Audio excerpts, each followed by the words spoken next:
Hello students, আমার চ্যানেলে তোমাদেরকে স্বাগত। শুরু করছি ক্লাস 11 ফার্স্ট সেমিস্টারের একটি ভূগোলের ক্লাস। দেখতে পাচ্ছ তোমাদের সামনে রয়েছে রায় মার্টিন উচ্চ মাধ্যমিক প্রশ্ন বিচিত্রা ক্লাস 11 ফার্স্ট সেমিস্টার। আমরা কিন্তু এই প্রশ্ন বিচিত্রা থেকে ভূগোলের অধ্যায়ভিত্তিক এমসিকিউ ক্লাস করছিলাম। আজকে আরও একটি অধ্যায়ভিত্তিক এমসিকিউ ক্লাস তোমাদের জন্য নিয়ে এসেছি। প্রথম থেকে শেষ পর্যন্ত ভিডিওটা দেখবে, একটু স্কিপ করবে না, ঠিক আছে? চলো শুরু করে দিই ক্লাসটি। আর আমার চ্যানেলে নতুন হলে চ্যানেলটাকে সাবস্ক্রাইব করো, পাশে থাকা বেল আইকনটি প্রেস করে রাখো। চলো শুরু করে দিই ক্লাসটি।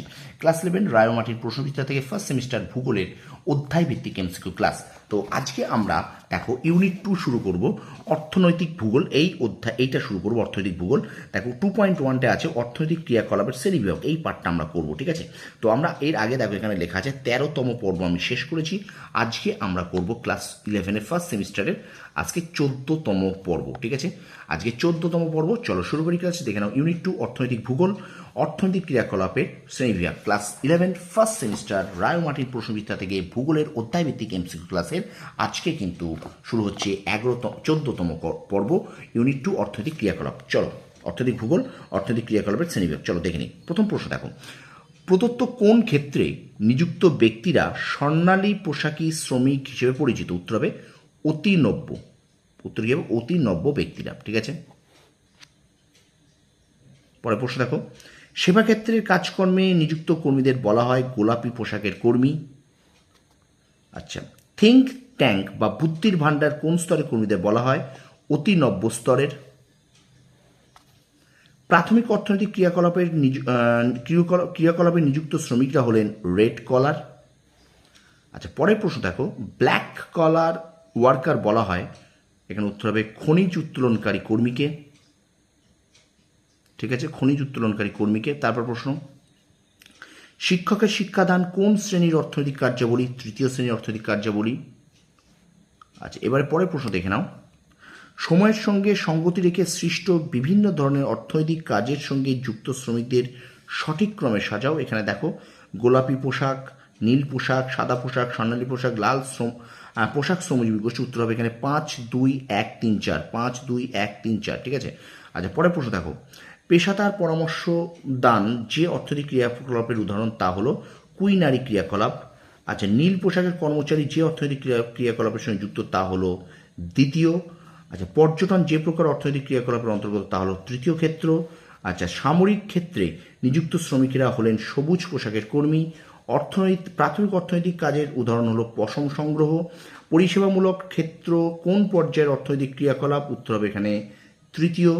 আচ্ছা, হোয়াইট কলার কর্মীরা যে অর্থনৈতিক ক্ষেত্রের অন্তর্গত তা হলো চতুর্থ ক্ষেত্র। পরের প্রশ্ন, নব্য স্তরের অর্থনৈতিক কার্যগুলির একটি উদাহরণ হলো গবেষণা ও উন্নয়ন। আচ্ছা, এখান থেকে বিবৃতি এবং কারণ আছে, উত্তরটা এখানে হবে এ ও আর দুটোই সঠিক এবং আর এ সঠিক ব্যাখ্যা, ঠিক আছে? পরের প্রশ্ন দেখো, সোনালী পোশাকের কর্মীরা যে কাজের সঙ্গে যুক্ত তা হলো পরামর্শদান। আচ্ছা, এখানে দেখো অর্থনৈতিক কার্যাবলীর সঙ্গে পোশাকগুলির রং ক্রম অনুযায়ী সাজানো হলে কোন উক্তিটি সঠিক হবে? দেখো এখানটায় যে আছে অর্থনৈতিক কার্যাবলী, তো এখানে কিন্তু হবে কমলা রঙহীন স্বর্ণালী সাদা, কমলা রঙহীন স্বর্ণালী সাদা, ঠিক আছে? স্টুডেন্টস, ভিডিওটা অবশ্যই কিন্তু তোমরা একটু লাইক করে কমেন্ট করে বন্ধুদের মাঝে একটু বেশি করে শেয়ার করে দাও, ঠিক আছে? আর আমার চ্যানেল নতুন হলে চ্যানেলটাকে সাবস্ক্রাইব করো, পাশে থাকা বেল আইকনটি প্রেস করে রাখো, ঠিক আছে? তোমরা একটুখানি শেয়ার করো, ভিডিওগুলোকে একটুখানি শেয়ার করো, তোমার বন্ধুদের মাঝে একটুখানি শেয়ার করো, ঠিক আছে? চলো আমরা চলে যাই পরের প্রশ্নে, ভিডিওটা কন্টিনিউ করি। চলো দেখো, অর্থনৈতিক কার্যাবলীর বিবর্তন সম্পর্কে প্রদত্ত বিবৃতিগুলোকে সঠিক ক্রম অনুসারে সাজাও। এখানে তোমরা এই বিবৃতিগুলোকে একটু দেখে নাও।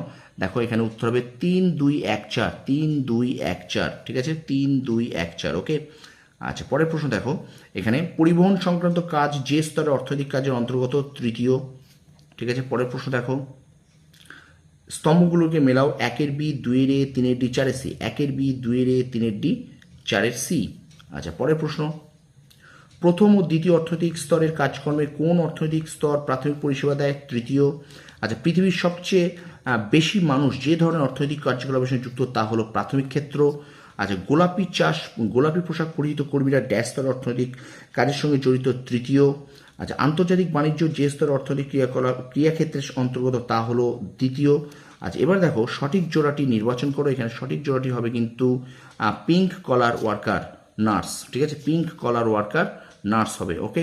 আচ্ছা, পরের প্রশ্ন, 3 সেক্টর হাইপোথেসিস ধারণাটি দেন ক্লার্ক ও ফসরাসাইট, ঠিক আছে? এই ফৌরাসাইট, ক্লার্ক ও ফৌরাসাইট, ওকে? আচ্ছা, এবার পরে দেখো, যে ধরনের শ্রমিক পঞ্চম স্তরের অর্থনৈতিক ক্রিয়াকলাপের সঙ্গে যুক্ত তা হলো নীতি নির্ধারক। ওকে। আচ্ছা, এবারে দেখো বলছে প্রাচীন যুগ থেকে বর্তমান সময় পর্যন্ত অর্থনৈতিক কার্যকলাপগুলিকে পরপর সাজাও। এখানে উত্তর হবে দেখো শিকার, পশুপালন, কৃষিকাজ। ঠিক আছে, উত্তর হবে সি, এবং ব্যবসা বাণিজ্য। শিকার, পশুপালন, কৃষিকাজ, ব্যবসা বাণিজ্য। ঠিক আছে, পরের প্রশ্ন দেখো, কর্মপন্থা নির্ধারক পরিষেবা প্রদানকারীরা হলেন সোনালী পোশাক কর্মী। আচ্ছা, এবারে দেখো একটা সঠিক বিকল্পটি নির্বাচন করতে বলেছে। দেখো এটা একটু ভালো করে দেখো, স্তরগুলো আছে। উত্তরে 1 পঞ্চম স্তর, 2 তৃতীয় স্তর, 3 চতুর্থ স্তর, 4 তৃতীয় স্তর। ঠিক আছে, এই ছবিটা তোমরা একটু দেখে নাও, স্তরগুলোকে দেখে নেবে। ঠিক আছে, কোনটা কোন স্তর। 1টা পঞ্চম স্তর, 2টা হলো দ্বিতীয় স্তর, 3টা হলো চতুর্থ, 2 তৃতীয় স্তর, 3 চতুর্থ স্তর, আর 4 হলো দ্বিতীয় স্তর। ওকে, এবার দেখো ড্যাশ কর্মীদের থিঙ্ক ট্যাঙ্ক বলা হয়, গোল্ড কলার কর্মীদের থিঙ্ক ট্যাঙ্ক বলা হয়। আচ্ছা, মেধা নির্ভর অর্থনৈতিক ক্ষেত্রভুক্ত একটি কাজ হলো আইনি পরামর্শ দান। ওকে। আচ্ছা, পরের প্রশ্ন দেখে নাও, এখানে বিবৃতি এবং কারণ আছে। এখানে উত্তরটা হবে কিন্তু বিবৃতি কারণ উত্তরটা হবে কিন্তু এ ও আর দুটোই সঠিক, আর এ এর সঠিক ব্যাখ্যা। আর 35 দাগ দেখো, সৃজনশীল কাজে নিয়োজিত কর্মী কোন পোশাকের কর্মী, হলুদ। এবং শেষ প্রশ্ন দেখে নাও, ওপেন কলার ওয়ার্কার বলা হয় ইন্টারনেটের মাধ্যমে ঘরে বসে কাজ করে। ঠিক আছে, তো এই ছিল আজকে ক্লাস 11 ফার্স্ট সেমিস্টারের ভূগোলের অধ্যায়ভিত্তিক এমসিকিউ ক্লাসের 14তম ক্লাস, আজকে 14তম পর্ব শেষ করলাম। ভিডিওটা ভালো লাগলে অবশ্যই কিন্তু লাইক করবে, কমেন্ট করবে, আর বন্ধুদের মাঝে বেশি বেশি করে শেয়ার করে দেবে। ঠিক আছে, তোমরা সফল হও, তোমাদের সাফল্য কামনা করি। ধন্যবাদ।